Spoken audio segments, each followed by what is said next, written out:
porque há uma possibilidade de uma reviravolta nesse processo, principalmente ali com sanções norte-americanas, porque esse processo acaba ofendendo os direitos humanos, né? É uma perseguição muito grande. Não importa se você gosta ou não de Bolsonaro, a questão aqui é outra. Com base nesses fatos, eu quero que você responda uma pergunta simples. O julgamento de Bolsonaro parece coisa de democracia ou de ditadura? Existe justiça para Bolsonaro? Saiu uma matéria agora que essa sim coloca o último prego no caixão. Agora pode enterrar e jogar a coroa de flores em cima. Sejam bem-vindos, o meu nome é Bruno. Deixe o seu like e inscreva-se no canal.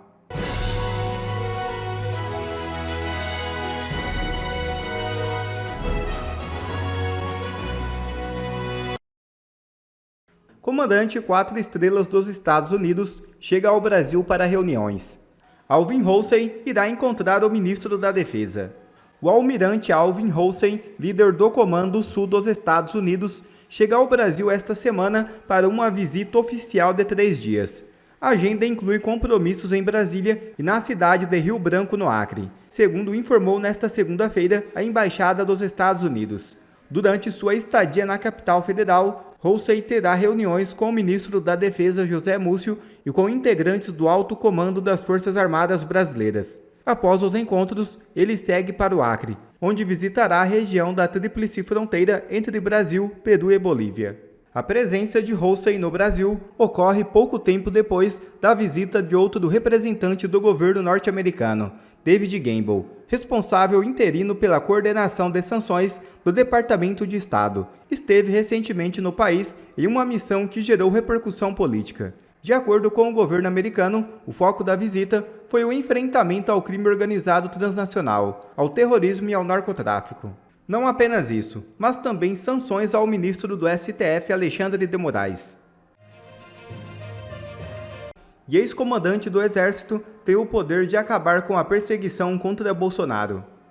O Supremo Tribunal Federal iniciou nesta segunda-feira a oitiva das testemunhas listadas pela Procuradoria-Geral da República no processo que investiga uma suposta tentativa de golpe de Estado após as eleições de 2022. O caso que envolve, entre outros réus, o ex-presidente Jair Bolsonaro. Entre os primeiros a prestarem depoimento está o general Marco Antônio Freire Gomes, ex-comandante do Exército, apontado como uma das figuras que teriam sido pressionadas a aderir à suposta conspiração. Porém, vale ressaltar que em depoimento à Polícia Federal, Freire Gomes não usou em nenhum momento a palavra golpe.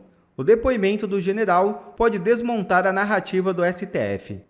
A gente segue com mais informação. O Supremo Tribunal Federal começa a ouvir hoje, segunda-feira, as testemunhas de acusação e defesa indicadas na ação penal que investiga uma suposta trama golpista para manter o ex-presidente Jair Bolsonaro no poder, apesar da derrota nas urnas. Nesta semana serão ouvidos os depoimentos das testemunhas de acusação listadas pela Procuradoria-Geral da República e também das indicadas pelas defesas dos integrantes do chamado núcleo crucial do golpe. Entre maio e junho estão previstos os depoimentos de 82 testemunhas. Entre elas estão os governadores Tarcísio de Freitas de São Paulo e Ibanez Rocha do Distrito Federal, além do senador Rogério Marinho, do PL do Rio Grande do Norte, e o ex-ministro do Turismo Gilson Machado. Os depoimentos começam pelas testemunhas de acusação, marcados para esta segunda-feira. Bogo, o que a gente pode esperar a respeito dessa acusação toda que acontece no Supremo Tribunal Federal contra esse núcleo que supostamente, hipoteticamente, teoricamente planejou um golpe de Estado em 2022? Podemos esperar uma perseguição e condenação dos réus numa sentença, num acórdão que provavelmente já esteja pronto, só aguardando o término desse circo, tá? Primeiro é importante que se diga que no processo penal, João, as testemunhas de acusação, elas são ouvidas primeiro, tá? E a alteração na ordem da oitiva, das testemunhas, pode acarretar até nulidade num sistema comum, num sistema de normalidade. Por quê? Porque existem os princípios constitucionais do contraditório e da ampla defesa. Então você só vai se defender, no caso das testemunhas, quando você ouve as testemunhas de acusação, aí sim para você questionar as testemunhas de defesa, para ampliar a possibilidade, a garantia do contraditório e da ampla defesa. Agora, voltando à questão inicial, não tem muito o que esperar, porque esse processo é nulo, esse processo nem deveria estar no Supremo. Há uma perseguição, uma vontade, uma questão pessoal do ministro que se julga onipotente, onipresente, ele é tudo, né? Ele é vítima, ele é polícia, ele é delegado, ele é procurador, ele é juiz, ele é ministro, ele é tudo, tudo.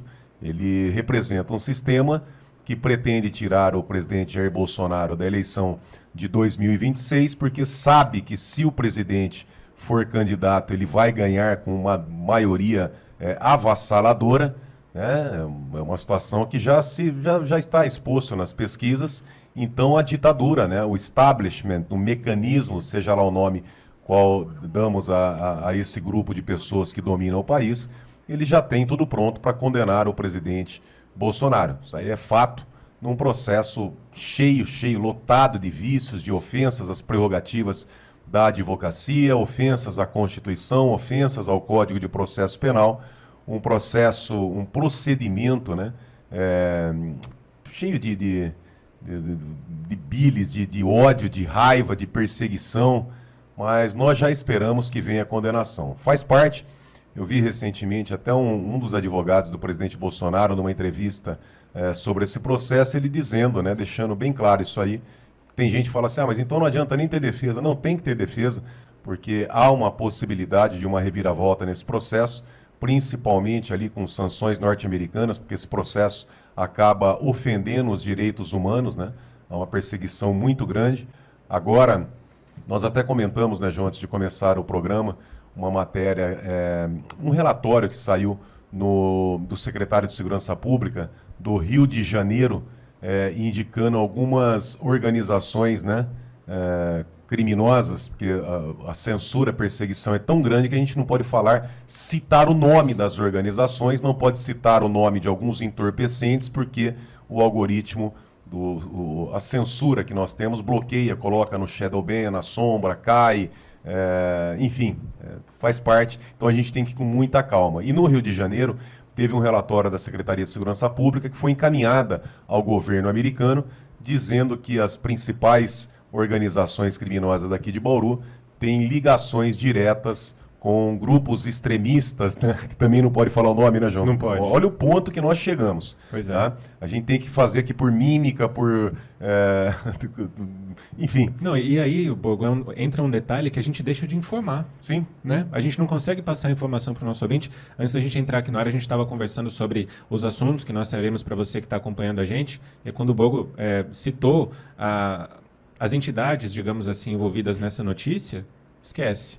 Não dá para tratar. Olha o ponto que nós chegamos. Exato, senão derruba o nosso canal. Ó, veja, é um assunto de extrema importância, é um fato aqui que eu gostaria de trazer com mais detalhes, é óbvio, que envolve a Secretaria de Segurança Pública do Rio de Janeiro. É um relatório onde indicam as principais facções aqui, não sei se facção pode, porque facção não tem o sentido só da criminalidade, mas enfim, indica essas duas principais facções do Brasil com envolvimento com grupos extremistas do Oriente Médio e um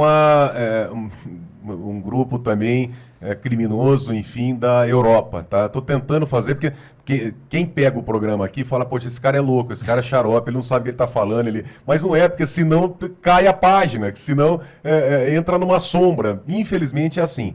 Mas se vocês entendem, esse relatório fez a ligação dessas organizações do Brasil com organizações internacionais, tá?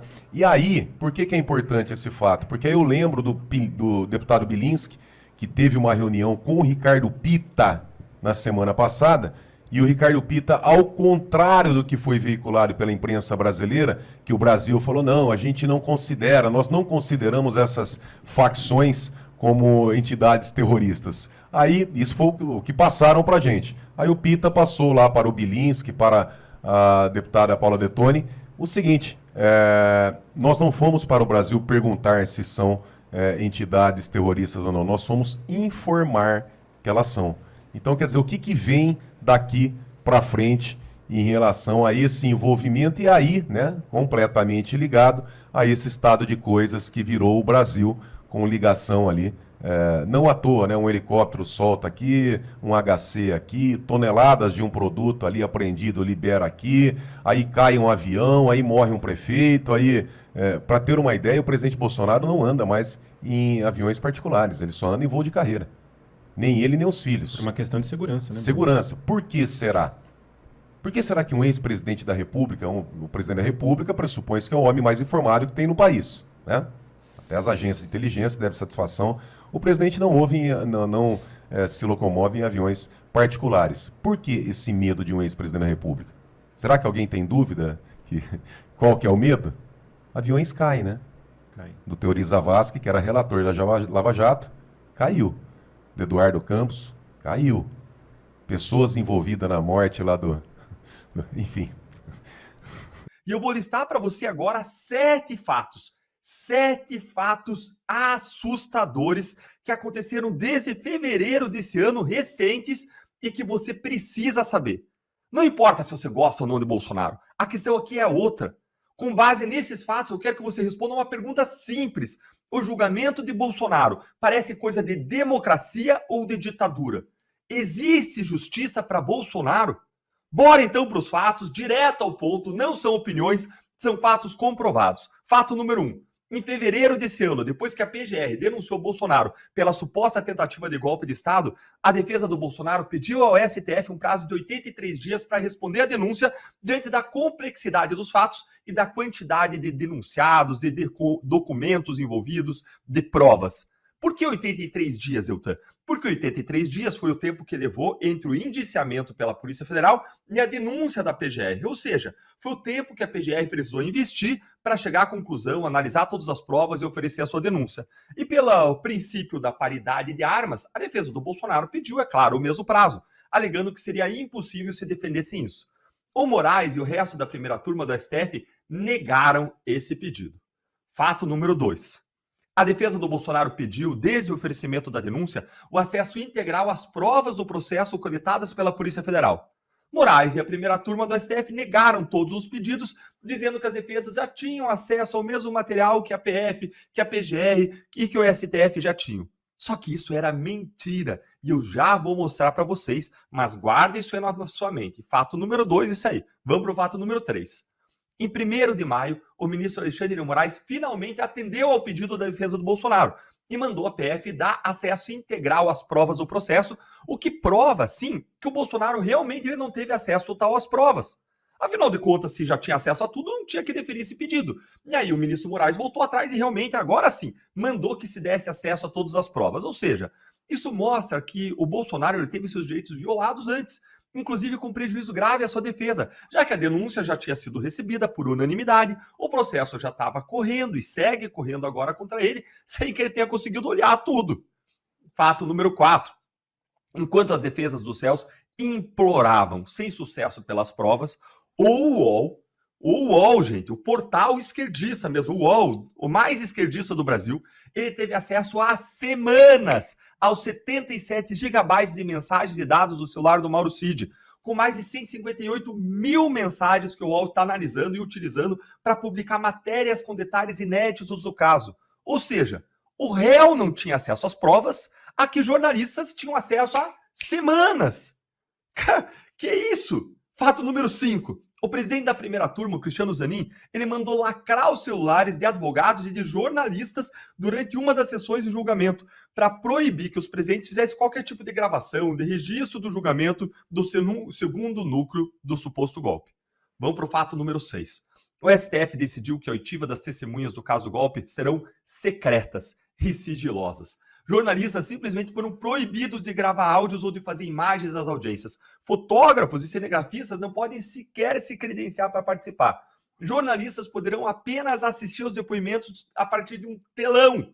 Tudo isso contra o texto da Constituição, que prevê a publicidade dos atos, a liberdade de imprensa, a liberdade de informação, sem falar nos advogados, que têm no celular um instrumento de trabalho que não vão poder usar. Fato número 7. Na última semana, Moraes indeferiu um pedido da defesa do Bolsonaro para suspender os depoimentos das testemunhas desta semana, o que foi pedido em razão do acesso às novas provas. Os advogados do Bolsonaro argumentaram, e com razão, que eles precisam de algum tempo razoável para poder analisar as provas, porque o que eles encontrarem lá pode alterar radicalmente as perguntas que eles vão fazer para as testemunhas. Ao mesmo tempo que o Moraes negou o pedido do Bolsonaro, adivinha o que aconteceu? O Flávio Dino atendeu a um pedido da defesa do ex-ministro de Lula, o Juscelino Filho, que coincidentemente é do mesmo estado do Dino, e suspendeu a ação penal contra o Juscelino, porque documentos da denúncia estariam supostamente ilegíveis. Veja só.